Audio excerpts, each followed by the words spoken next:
Hey guys, first of all, I welcome you all in my YouTube channel All Knowledge Achievers. Hey guys, those who are students of MEd or in final semester, and also those who have completed MA or PG degree, and they want to make their career and want to do research in different fields. So this video is very important for those students who want to do research in future, and also very important for those who are pursuing research. Actually, research, re and search, there are two words, re and search. Re means again and search means to find out. So here a researcher find out the solution of a problem, basically to find out a solution of a problem, or generation of new knowledge, or discovery of new knowledge, innovation. All these come under the category of research. Research means pertinent information, that is called research. So research means to add in existing knowledge. पहले से जो हमारे पास इल्म है उसमें और इजाफ़ा करने के लिए रिसर्च की जाती है, या रिसर्च जो है मुख्तलिफ़ प्रॉब्लम को लेकर उनके जो है हल ढूंढने के लिए रिसर्च की जाती है, और रिसर्च फिर आखिर में जो है फाइंडिंग आती हैं, उन फाइंडिंग को जो है वो आगे एजुकेशन इम्प्लीकेशन में लाया जाता है और उस प्रॉब्लम को सुधार किया जाता है. So before starting research,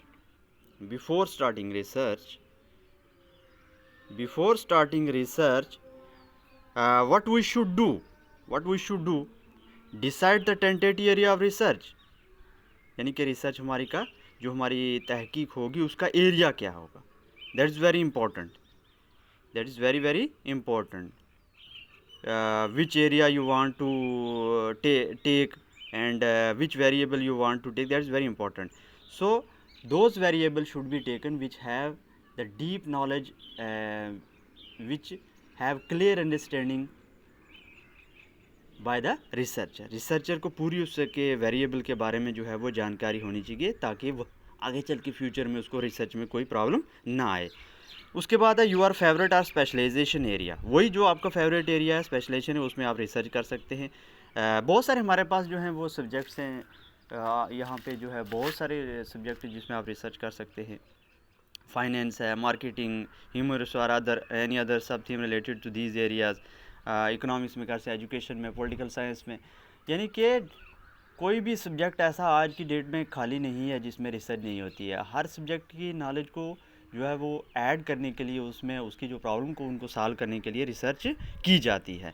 find out quality research paper और की आर्टिकल्स. यानी कि रिसर्च आप जब स्टार्ट करने जा रहे हैं उससे पहले आपको जो आपने स्टडी ली है, जो वेरिएबल लिया है, जो प्रॉब्लम ली है, उसका जो है वो क्वालिटी रिसर्च पेपर्स जो है वो इम्पॉर्टेंट है. क्वालिटी रिसर्च पेपर मीन्स के ऐसे रिसर्च पेपर जिनमें जो है आपको दिखे कि वाकई है ये जो है अच्छा काम हुआ है, ताकि आप जो है वो इसको एनालिसिस कर पाएँ उसमें जो है.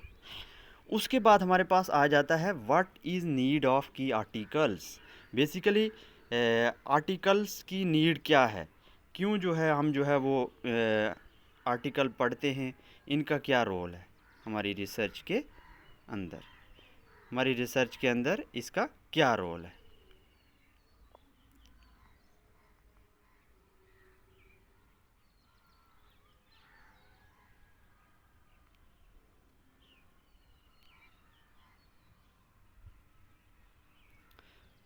हाँ, what is the need of की articles to understand the concept. यानी कि जो भी कंसेप्ट है उसको अंडरस्टैंड करने के लिए हम जो है वो किसका इस्तेमाल करते हैं, आर्टिकल्स का यूज़ करते हैं टू अंडरस्टैंड द कंसेप्ट. उसके बाद to form the basis for designing your study. यानी कि जो आपने स्टडी ली है उसको एक बेस प्रोवाइड करने के लिए जो है वो आप क्या करते हैं, आर्टिकल्स को, जो पेपर्स को, जर्नल्स को, वहाँ जो पेपर दिए हैं उनको पढ़ते हैं, या डिफरेंट थीसिस वगैरह को देखते हैं. To understand how to frame the objectives. यानी कि रिसर्च के अंदर सबसे इम्पॉर्टेंट क्या चीज़ है कि ऑब्जेक्टिव्स है.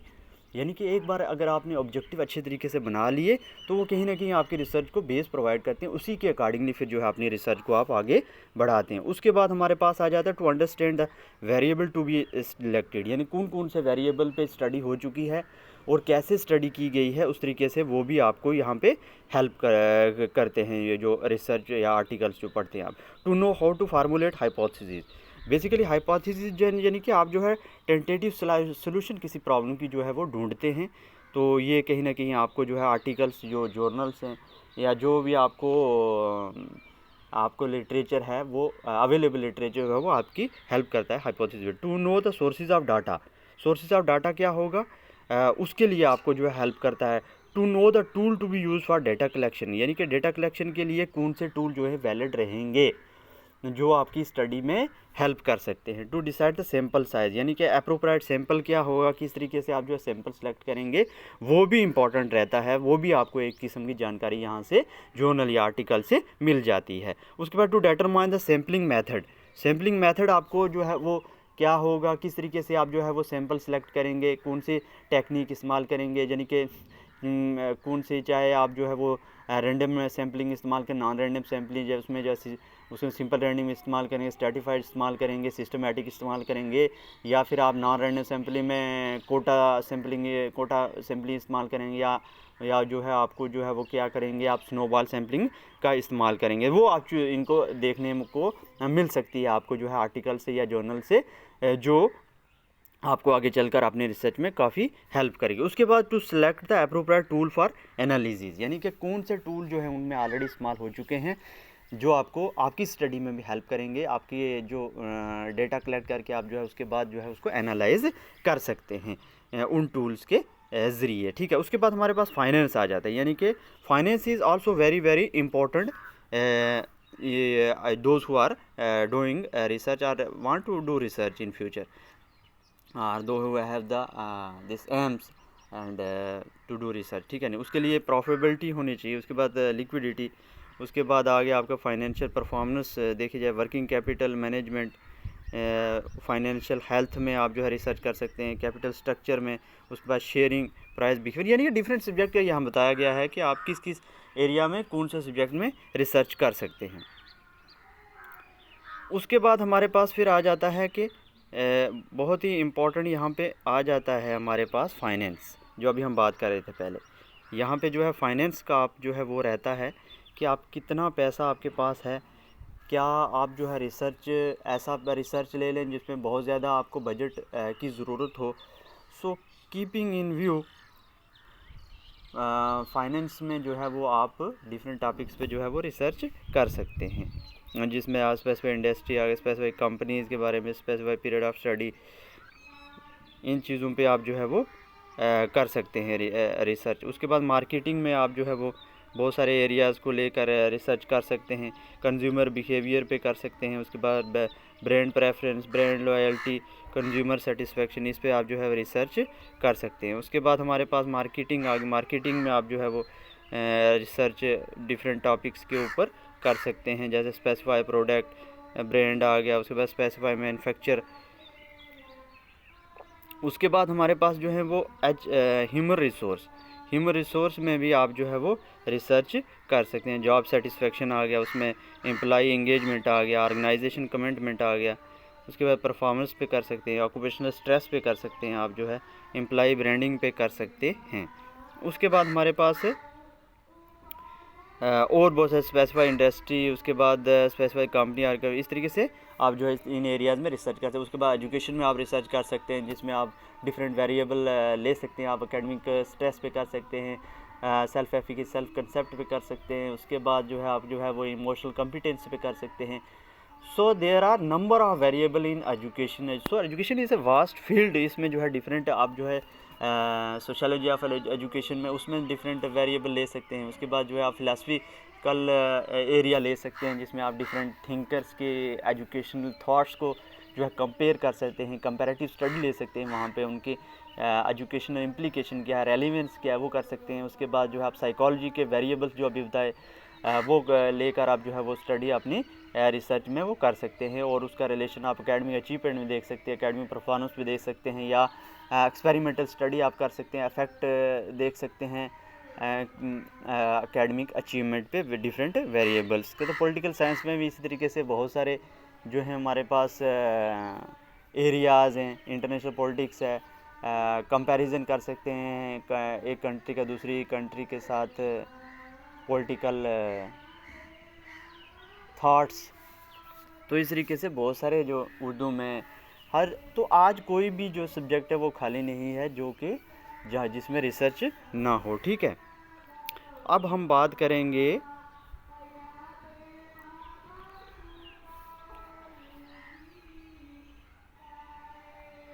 अब बहुत ही इम्पोर्टेंट जो आज की डेट में जिसकी रेलेवेंस बढ़ गई है वो है आर्टिफिशियल इंटेलिजेंस सॉफ्टवेयर और टूल्स। ये आपकी स्टडी के लिए बहुत ही इम्पोर्टेंट है। Those who want to do in wonders in futures, those who want to make their career, make their future bright. So artificial intelligence is very very important. So basically artificial intelligence is a technology which works just like a human. एक human की तरह एक किस्म का वो जो है वो काम करती है, और टेक्नोलॉजी का यूज़ करके artificial intelligence evolving literally researchers have created software. अब रिसर्चर ने इस तरह के सॉफ्टवेयर बना दिए दैट बारो concept from the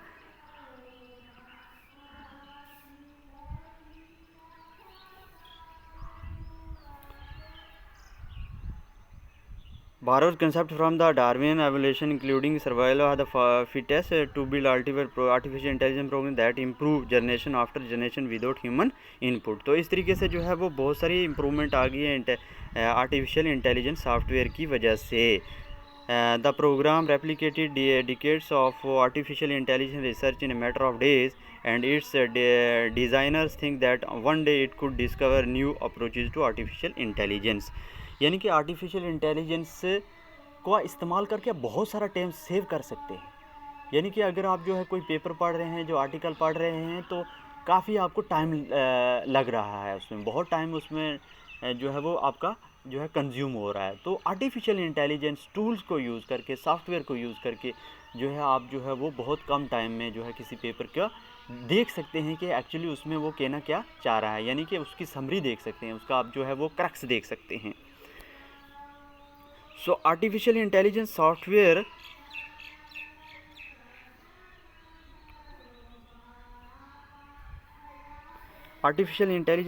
tools, artificial intelligence and machine learning are the paradigm shift in science and technology। अब ये जो है शिफ्ट है एक किस्म का, ये एक किस्म की शिफ्ट हुई है जो कि साइंस एंड टेक्नोलॉजी इस्तेमाल करके एक तरह की एक पैराडाइम शिफ्ट हुई है artificial intelligence. These are use in every field of research. कोई भी रिसर्च उसमें तो आर्टिफिशियल इंटेलिजेंस का आप जो है वो डिनाई नहीं कर सकते, इनकार नहीं सकते। जिसमें ChatGPT is a new avatar of artificial intelligence and machine learning. ChatGPT जिसमें आप जो है वो कोई भी क्वेश्चन पूछें वो 1 मिनट के अंदर बिल्कुल एक जो है वो किस तरीके से टू द पॉइंट आपको आंसर दे देता है। ऐसे गूगल में आकर सर्च करेंगे तो बहुत सारे अनलिमिटेड आपके पास इंफॉर्मेशन खुल जाती है, जहाँ से आपको जो है वो सिलेक्ट करने में काफ़ी टाइम जो है वो जो है आपका वेस्ट होता है। लेकिन चैट जीपीटी का आप इस्तेमाल करके क्या कर सकते हैं कि बहुत सारे जो है वो इंफॉर्मेशन कलेक्ट कर सकते हैं, और बिल्कुल एक टू द पॉइंट जो है इंफॉर्मेशन आप कम टाइम में ज़्यादा से ज़्यादा इंफॉर्मेशन ले सकते हैं, और टू द पॉइंट जो है वो इंफॉर्मेशन जो है वो आपको मिल जाती है। With the help of this tool research is made simple. अब जो है आर्टिफिशियल इंटेलिजेंस के आने के बाद जो है वो रिसर्च जो है वो काफ़ी इजी हो गई है, और जिसको आप रिसर्च को आप अपनी क्वालिटी रिसर्च भी बना सकते हैं। उसके बाद हमारे पास आ जाता है कि बेनिफिट्स ऑफ आर्टिफिशियल इंटेलिजेंस का क्या बेनिफिट है। तो इसका आज की डेट के अंदर आर्टिफिशियल इंटेलिजेंस का बहुत इस्तेमाल है इसका, और इसका जो आर्टिफिशियल इंटेलिजेंस के टूल्स हैं उनका जितना ही आप ज़्यादा इस्तेमाल करेंगे, जितना ही उनके बारे में ज़्यादा आप जानेंगे, उतने ही आप जो है वो किसी चीज़ के अंदर जो है वो एक्सपर्ट बनते जाएंगे। इसमें आप जो है देख सकते हैं कि how are these tool different from other search engines, किस तरीके से बाकी सर्च इंजन जो है हमारे पास उनसे किस तरीके से डिफरेंट है ये, जैसे गूगल से, गूगल स्कॉलर से, इजी एंड क्विक, फिल्टर से, एक्सटेंड या साइटेशन से। इनमें हेल्प जो है वो आपको ये करता है आर्टिफिशियल इंटेलिजेंस। वहाँ पे आपको जो है बहुत सारी इन्फॉर्मेशन जो है वो अनलिमिटेड इन्फॉर्मेशन मिल जाती है, तो वहाँ पे आपको दिक्कत होती है चूज़ करने में। लेकिन यहाँ पे बिल्कुल एकदम आपको जो है सटीक इन्फॉर्मेशन जो है वो मिल जाती है आर्टिफिशियल इंटेलिजेंस सॉफ्टवेयर का इस्तेमाल करके या उस तरह की इंटेलिजेंस को यूज़ करके। उसके बाद हमारे पास आ जाता है कि बेसिकली कौन से ऐसे जो हैं वो ये best artificial intelligence tool for finding article या जर्नल जो हैं आप कैसे जो है वो सर्च कर सकते हैं। तो इसमें जो है पहली हमारे पास यहाँ पे आ जाता है, पहला जो आप वेबसाइट जिस पे जाकर आप जो है वो देख सकते हैं आर्टिकल्स, जहाँ पे आपको जो है बिल्कुल एक लिमिटेड नंबर में और बिल्कुल क्वालिटी पेपर आपको मिल जाते हैं। https://consensus.app, इस पे जब आप क्लिक करेंगे तो वहाँ पे आगे जाके खुल जाएगा, ये पूरी तरीके से खुल जाएगा। फिर उसमें जाके आप जो है वो अपना टॉपिक डाल के जिस टॉपिक पे भी आप देखना चाहते हैं वहाँ पे आपको बहुत सारे जो हैं वो क्वालिटी पेपर मिल जाते हैं और वहाँ आप जो है वो देख सकते हैं। और वहाँ पे आपको बेसिकली एक समरी दी गई होगी, समरी भी आप देख सकते हैं कि इसमें बेसिकली 8-10 पेपर अगर दिए गए हैं वहाँ पे उनका पूरा निचोड़ दिया गया है। अगर those who want to write research paper तो एकेडमिक राइटिंग के अंदर भी बहुत ज़्यादा इम्पोर्टेंट है इसका कि आप जो है वो वहाँ पे पूरा एक रिव्यू लिखने के पूरा एक जो आप डाल सकते हैं उनका जो रिसर्च है उनका नाम और उनकी एयर ऑफ स्टडी डाल सकते हैं और उसके बाद जो है 5 पेपर का एक साथ आप जो है वो क्रक्स लिख सकते हैं बेसिकली इस टॉपिक के हवाले से इन रिसर्चर ने क्या कहा है। ठीक है, एक तो ये हो गया। उसके बाद https://illicit.com, इस पे भी आप जाके देख सकते हैं। उसके बाद https://typeset.io, इस पे भी आप जो है वो अपना आर्टिकल देख सकते हैं। https://www.paperdigest.org/, इस पे भी आप जाके क्वालिटी पेपर देख सकते हैं और आपको वो क्वालिटी पेपर ही मिलेंगे जहाँ पे आप जो है वो अच्छे तरीके से उसमें देख सकते हैं, पढ़ सकते हैं। https://www.semanticscholar.org/, तो ये वो सारे आर्टिफिशियल इंटेलिजेंस टूल हैं जिनका आप इस्तेमाल करके अपनी रिसर्च को क्वालिटी रिसर्च बना सकते हैं।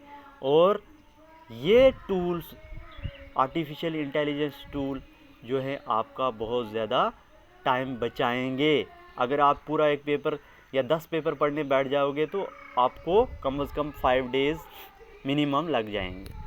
तो इसलिए आर्टिफिशियल इंटेलिजेंस टूल्स का इस्तेमाल करके, सॉफ्टवेयर का इस्तेमाल करके आप कम समय में ज़्यादा से ज़्यादा इन्फॉर्मेशन ले सकते हैं और उसके साथ वहाँ क्वेश्चन पूछ सकते हैं उनसे कि क्या सैम्पल साइज इसमें यूज़ हुआ, मेथडोलॉजी कौन सी इस्तेमाल हुई है, फाइंडिंग इस पेपर की क्या है। तो वो सारी चीज़ें आपको वहाँ पे एक क्लिक के साथ मिल जाती हैं। ठीक है, उसके बाद artificial intelligence tool for literature review, क्योंकि ये बहुत ही इम्पॉर्टेंट है। जितना ज़्यादा आप लिटरेचर रिव्यू करते हैं, जितनी पहली एग्जिस्टिंग नॉलेज अपने वेरिएबल के बारे में देखते हैं किस तरीके से रिसर्चेज डिफरेंट रिसर्चर ने की है, तो उस तरीके से आप जो है वो अपनी रिसर्च को और क्वालिटी ला सकते हैं उसके अंदर और डीप उस वेरिएबल के बारे में डीप नॉलेज हासिल कर सकते हैं। तो बेसिकली यहाँ हम देखेंगे कि लिटरेचर रिव्यू है क्या है, लिटरेचर रिव्यू क्या चीज़ है, यानी कि एग्जिस्टिंग जो आपके पास जो भी मटेरियल मिलेगा आपके वेरिएबल रिलेटेड वो सारा लिटरेचर रिव्यू में आएगा, जो जिसका आप रिव्यू करेंगे, यानी कि आप उसमें एनालिसिस करेंगे, देखेंगे, उसको पढ़ेंगे अच्छे तरीके से, डीप नॉलेज हासिल करेंगे वेरिएबल से, वो सारा लिटरेचर रिव्यू है। Re plus view of existing literature, यानी कि दोबारा से उसको देखना जो एग्जिस्टिंग लिटरेचर है। Literature refer to the previous studies, अब लिटरेचर जो पहले स्टडीज़ हो चुकी हैं उनको ही हम जो है वो लिटरेचर रिव्यू कहेंगे। ठीक है, यानी कि प्रीवियस स्टडी जितनी भी हो चुकी है उस वेरिएबल के ऊपर, वो आप देखेंगे उन रिसर्चर ने किस तरीके से अपनी स्टडी को अंजाम दिया है। तो वो देख सकते हैं आप, रिसर्च पेपर ये देख सकते हैं, आर्टिकल देख सकते हैं, रिपोर्ट्स, ये सारी चीज़ें जो है आपके लिटरेचर रिव्यू में आ जाती हैं। How to write literature review, कैसे आप लिटरेचर रिव्यू को लिखते हैं, ठीक है। पहला है do not just copy and paste, यानी कि जो चीज़ आपने पढ़ी, किसी कहीं से पढ़ रहे हैं तो आप जो है वो फ़ौरन ही कॉपी एंड पेस्ट करें, यानी वहाँ से कॉपी करके और पेस्ट कर दें आप जहाँ पे आप जो है वो किसी चीज़ को जो है लिखना चाहते हैं, आप जो है अपने MS वर्ड में या जहाँ भी आप जो है वो उसको पेस्ट करना चाहते हैं, वहाँ अगर आप पेस्ट कर दें तो ये नहीं करना है। उसको पढ़ के तो फिर अपनी लैंग्वेज में उसको लिख, रीड द फुल पेपर और आर्टिकल थारोली। उसके बाद write down what you have understood from the paper, क्या आपको समझ में आया पेपर से वो लिखिए। Highlight the main important points, important point को हाईलाइट कीजिए। Mention the dependent independent variable क्या थे वो जो है मेंशन करने हैं। प्रेजेंट द रिजल्ट सिग्निफिकेंट और नॉट सिग्निफिकेंट, रिजल्ट क्या था उनका, सिग्निफिकेंट स्टडीज़ का था या नॉट सिग्निफिकेंट था। उसके बाद फिर आप जो है वो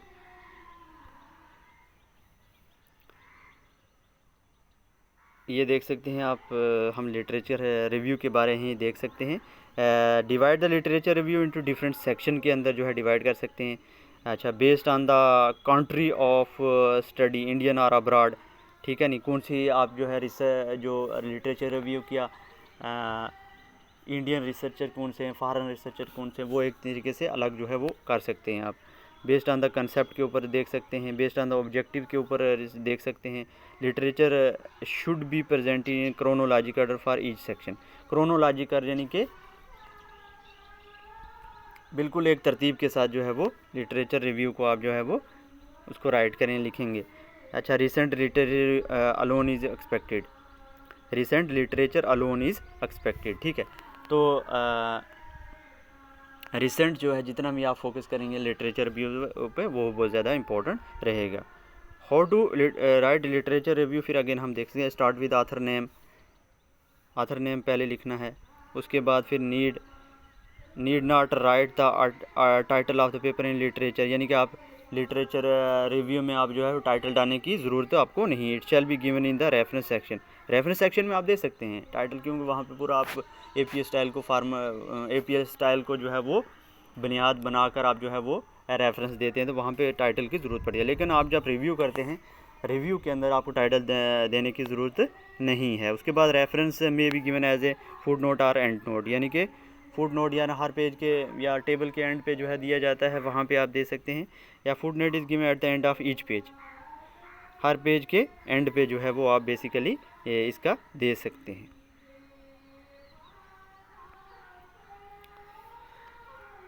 at the end of each page. उसके बाद foot note number shall be given either page wise और कंटिन्यूसली, यानी कि पेज वाइज आप दे सकते हैं या कंटिन्यूसली दे सकते हैं, ठीक है।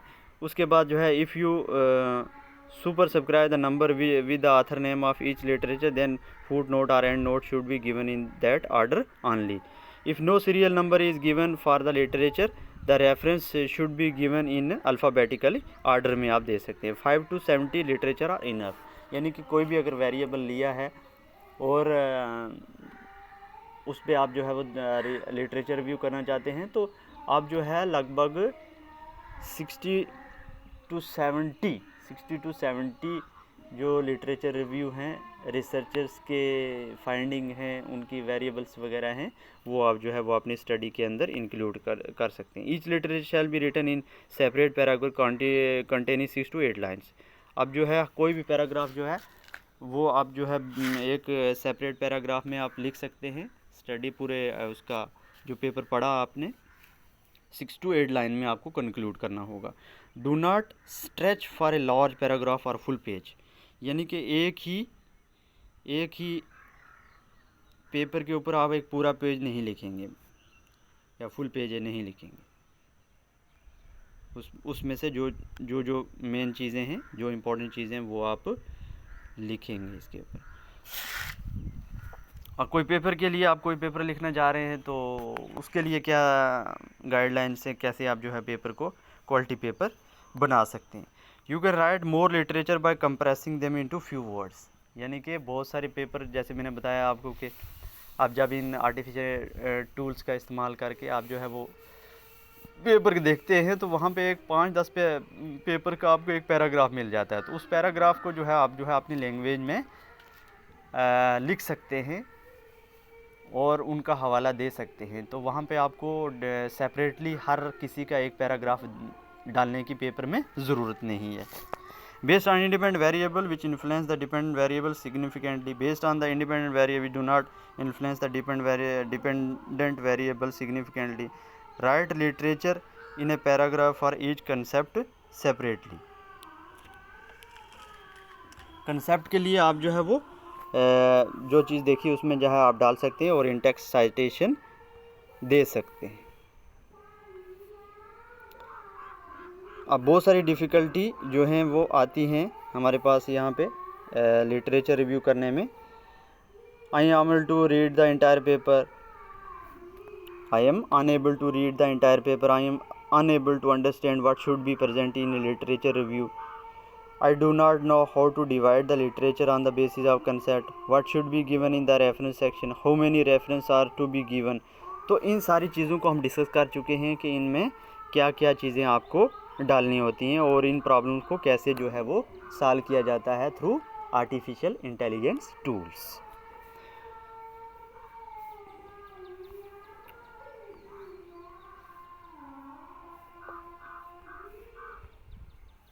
उसके बाद is there any solution for my difficulty, अगर ये रिसर्चर पूछ रहा है आर्टिफिशियल इंटेलिजेंस से, तो आर्टिफिशियल ने provide solution for all your difficulty. जितनी आप डिफ़िकल्टीज़ आती हैं तो आर्टिफिशियल इंटेलिजेंस के पास आपकी हर डिफ़िकल्टी की सोल्यूशन है।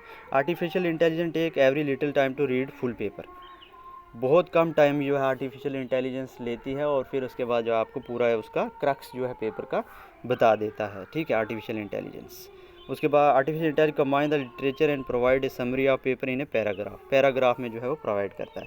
Artificial intelligence give citation of the paper, how to cite the paper, तो वो भी इसमें जो है वो आ जाता है। रेफरेंस में include paper from which you have written in the literature review as well as paper you have gone through writing literature, और उनका भी जो है आप जो है रेफरेंस में दे सकते हैं जो पेपर आपने अपनी स्टडी के अंदर इंक्लूड नहीं किए हैं, यानी कि लिखे नहीं हैं लेकिन फिर भी आपने पढ़ा है, तो आप रेफरेंस में उनका हवाला देकर डाल सकते हैं। उसके बाद best artificial intelligence tool for literature review.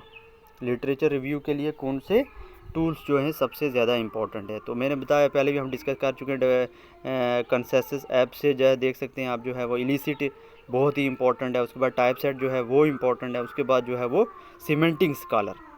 So all these are very very important as far as literature review is concern. Literature review का जहाँ तक ताल्लुक़ है तो ये बहुत ही इम्पोर्टेंट है। ठीक है, इस तरीके से इन सभी चीज़ों को आप जो है वो देखकर अपनी नॉलेज को बढ़ा सकते हैं और अपनी रिसर्च को क्वालिटी ओरिएंटेड रिसर्च बना सकते हैं और कम टाइम में अपनी रिसर्च को कंप्लीट कर सकते हैं। तो सारी चीज़ें हमने ये देख ली, रिसर्च क्या है, क्या नीड है कि आर्टिकल्स का कौन कौन से एरिया में रिसर्च हम कर सकते हैं। उसके बाद हमारे पास आर्टिफिशियल इंटेलिजेंस क्या, टूल्स क्या हैं आर्टिफिशियल इंटेलिजेंस को, क्यों इम्पोर्टेंट आर्टिफिशियल इंटेलिजेंस, बाकी जो हमारे सर्च इंजन उनसे क्यों डिफरेंट है वो बता दिया कि वहाँ पे अनलिमिटेड इन्फॉर्मेशन दी जाती है जहाँ पे लाखों में आपको इन्फॉर्मेशन मिलती है, लेकिन यहाँ पे आपको जो है क्वालिटी इन्फॉर्मेशन जो है वो कम समय में दी जाती है, जिसका आप जो यूज़ करके अपने रिसर्च को बेहतर बना सकते हैं। लिटरेचर रिव्यू के बारे में देखा, ये सारी चीज़ें जो है बहुत ही वेरी वेरी इंपॉर्टेंट है, तो इनका नॉलेज होना आपको आज की डेट में बहुत ही ज़रूरी है। Those who want to research and those who are doing research, those who want to write their dissertation जो एमएड स्कॉलर हैं जो वो अपनी डेजिटेशन तैयार करना चाहते हैं, तो आर्टिफिशियल इंटेलिजेंस उनके लिए बहुत ही कारआमद साबित होगी। और जो रिसर्चर रिसर्च की फील्ड में आना चाहते हैं, जो रिसर्च करना चाहते हैं, तो उनके लिए भी बहुत ही इम्पोर्टेंट है। So thank you very much for listening this lecture. इसी तरह से जुड़े रहिए ऑल नॉलेज अचीवर के साथ, जहाँ पे आपको हर तरह की नॉलेज दी जाती है। So I request you all, please like and subscribe my channel. Thank you very much.